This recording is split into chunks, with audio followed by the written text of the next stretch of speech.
Hi, I'm Morgan Port, and this is my video assessment for medical language FLC class. Okay, to begin, neurology is the branch of medicine that focuses on the diagnosis and treatment of disorders related to the nervous system, like epilepsy, strokes, and neurodegenerative diseases. This slideshow will go over tools used to treat certain diseases and definitions that I feel were significant to the chapter. The first 4 words that I picked were the cerebrum, the spinal cord, the limbic system, and the different sections of the nervous system. So, to begin, the cerebrum is the largest part of the brain, and it's divided into 2 portions, the lobes and the hemispheres.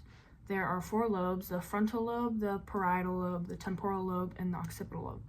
The frontal lobe is in charge of decision-making and motor skills. The parietal lobe is in charge of sensory integration. The temporal lobe is in charge of auditory processing, and the occipital lobe is in charge of visual imagery. Next, the spinal cord is another part of the central nervous system, and it transmits signals between the brain and the body. The next word is the limbic system. The limbic system controls a lot of things, and like emotion, mood, memory, motivation, and behavior. There's different structures in the limbic system, and it is the thalamus, the hypothalamus, the hippocampus, the amygdaloid bodies, fornix, and the limbic lobe. These all help connect the conscious and unconscious mind. So, the next word that I chose has different parts of it: the peripheral, autonomic, somatic nervous systems. So, the peripheral nervous system is responsible for connecting the central nervous system to the rest of the body and relaying information. The autonomic system controls contractions of the heart and other things like smooth muscles.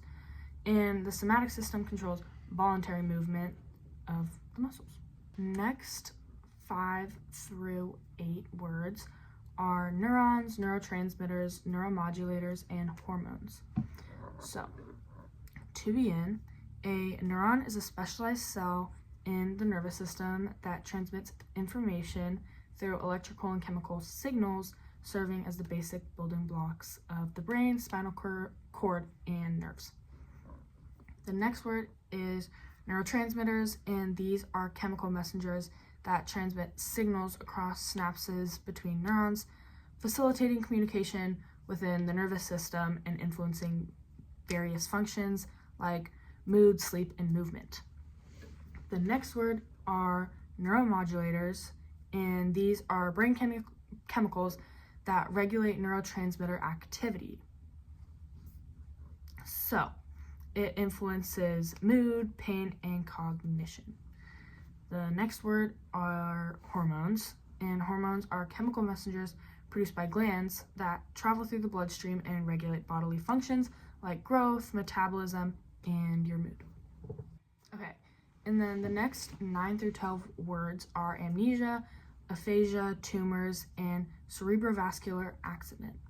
So, amnesia refers to the partial or total loss of memory, and it has different types of amnesia, and it can be retrograde, anterograde, and global amnesia. Retrograde is the forgetting of memories that are previously before the accident.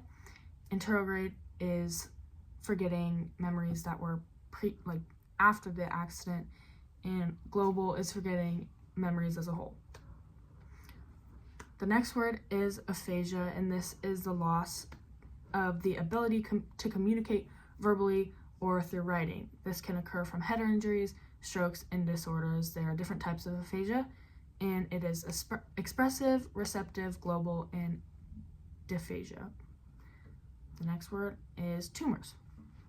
So a tumor is an abnormal lump or growth in the body, and it can either be benign or malignant. Benign meaning not cancerous, malignant meaning cancerous.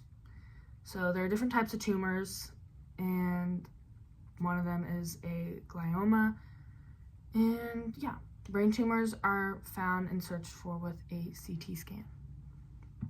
The next word is cerebrovascular accident, and this is commonly known as a stroke or the sudden loss of brain function, which is caused by a disruption of blood supply to the brain. This can also occur due to a blockage or bleeding, and it causes high blood pressure, blood clots, and other health conditions. And it can also cause hemiparesis, which is the loss of half of your body's movement. The next words for 13 through 16 are angiography, CT scan, MRI scan, and PET scan. So, an angiography is a medical imaging technique used to visualize the inside of blood vessels and organs, and it involves injecting a high contrast dye into the blood vessels and taking X-ray images to see any blockages or abnormalities. So, the next word is CT scan, and which is short for computed tomography scan, and it's a medical imaging process that combines X-ray technology with computer processing to create detailed cross-sectional images of the body, and it helps doctors diagnose diseases, injuries, and other conditions.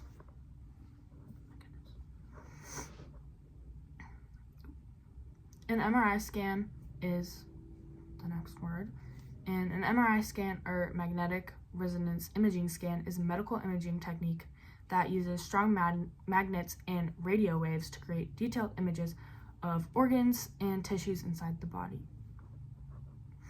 The next word is a PET scan, and a PET scan is a type of imaging test that shows how your organs and tissues are working.